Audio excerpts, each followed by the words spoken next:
السلام عليكم ورحمة الله وبركاته. halkan nagala socotaan waa Setaya Production oo barta uga barateen barashada cilmiga kombiyuutarka gaar ahaan hadda waxaan ku guda jirnaa laba course oo course-na yahay Cookbook Point of Sale oo markaas course advanced level ah iyo course bilowga hore ee markaas Cookbook iyo qaabka loo isticmaalo iyo sida xisaabaha qaabka lagu soo xiro.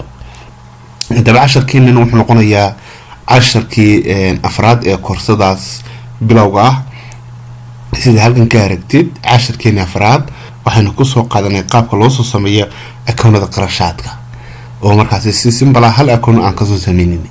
hadaba casharkeena maanta waxaanu ku soo sameyn doonaa si loo soo sameeyo akoonka qofka hantilaha ama waxa loo yaqaano owner equity-ga. intayna aan guda galin casharkeena maanta oo noqonaya casharkii shanaad fadlan ku soo biir channelkeena cusub iyo koorsooyinkeena taxanaha noqon doona ee ka faa'iidi doonto wax badan oo markaas dhinacaaga muhiim ka noqon doona. hadaba kam noqon 27 qof ee kamid ah dadka ku xiran channelkeena. sidoo kale barta Facebook leenahay magaceedu ku qoran yahay Engineer Mahdi Setaya kam noqon dadka ku xiran ee xogo muhiim ah iyo barnaamijyo xiiso leh kala socon doona ee gaaraysa 6400 qof. intaas haddaynu kasoo gudubno waxaan guda gali doonaa casharkeena maanta. casharkeena maanta sida hore u sheegnay wuxuu daaran yahay casharkii shanaad. casharka shanaadna wuxuu ku saabsan yahay sida loo soo sameeyo owner equity oo loo soo sameyn doono si simple ah marka isticmaalka Cookbook waliba qaybta software-kana ka saa Cookbook Enterprise Solution. waxaad tagi doontaa halka ku qoran tahay lists markoo joogtid chart of account ayaa ah stepka koowaad ee hoos ugu degi karto.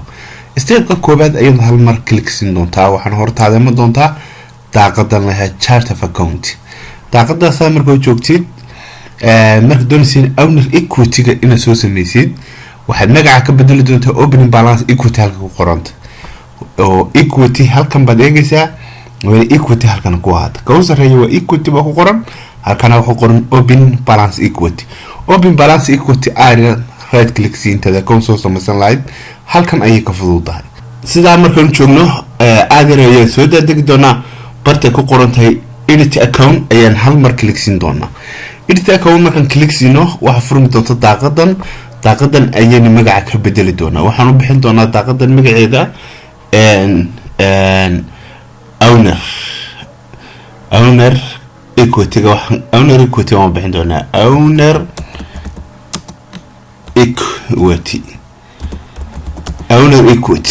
equity saa marka ugu bixino save and close ayaan leenahay. save and close marka naano waxaa hadda bedelnay magacii ay ku qornayd open balance equity ayaan ka dhignay owner equity.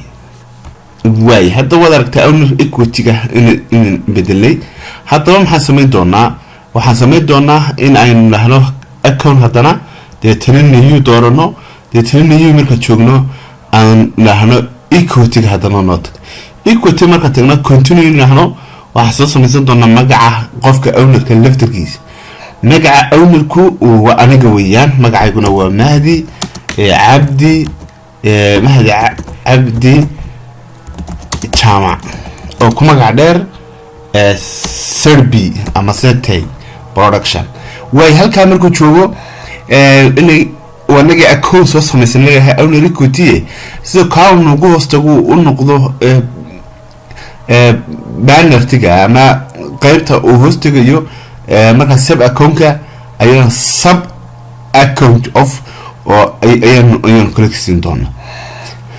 marka saa marka uu joogtid waxaad oran doontaa owner baa halka taaban doontaa halka adigoo tagay oo ba taaban doontaa oo hadda taabatid owner equity ayaa ku soo bixi doona. saas ayaad ku oran doontaa save and close.